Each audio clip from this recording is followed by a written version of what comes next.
धरती पर डायनासोर्स ने कई करोड़ों सालों तक राज किया और ऐसा कहा जाता था कि पूरे मेसोजोइक काल में रेप्टाइल्स का ही राज हुआ करता था और मानो पूरी धरती रेप्टाइल्स की ही घर थी। पर जैसा कि दिन के बाद रात आती है, नजारा कुछ ऐसा ही होने वाला था।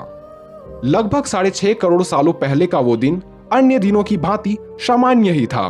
शाकाहारी जीव अपने भोजन के तलाश में निकले हुए थे, यह जानते हुए कि उसका शिकार हो सकता है, पर फिर भी खतरा इतनी छोटी नहीं थी।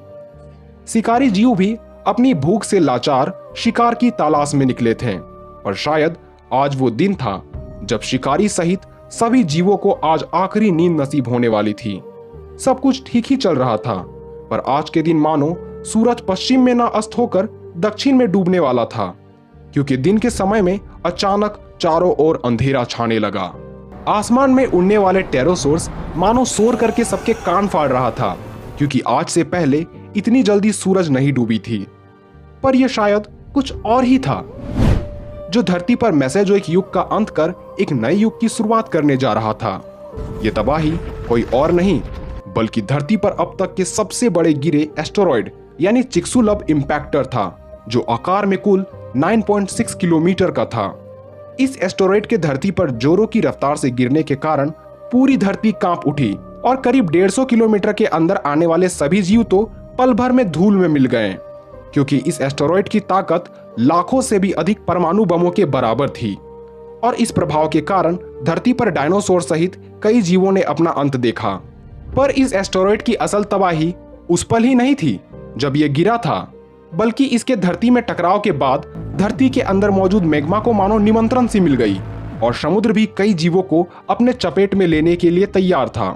धीरे धीरे धरती पर मानो तबाही की लड़ी सी लग गई। चारों ओर मौत के अलावा बेजान धरती ही बची थी।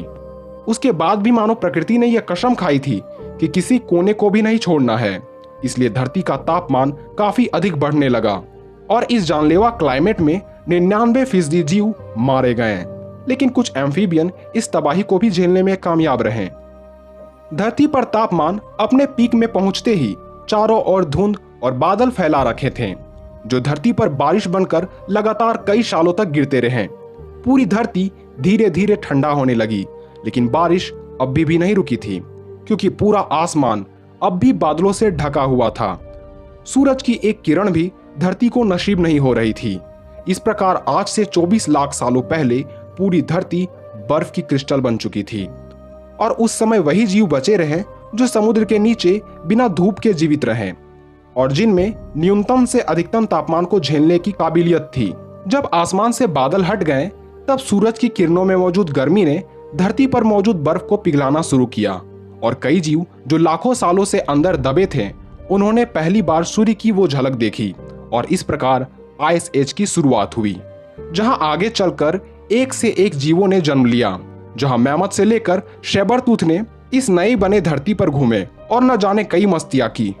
तो उम्मीद है आज का ये पार्ट आपको पसंद आई होगी। तो इसके अगले पार्ट के लिए हमें कमेंट कर जरूर बताएं।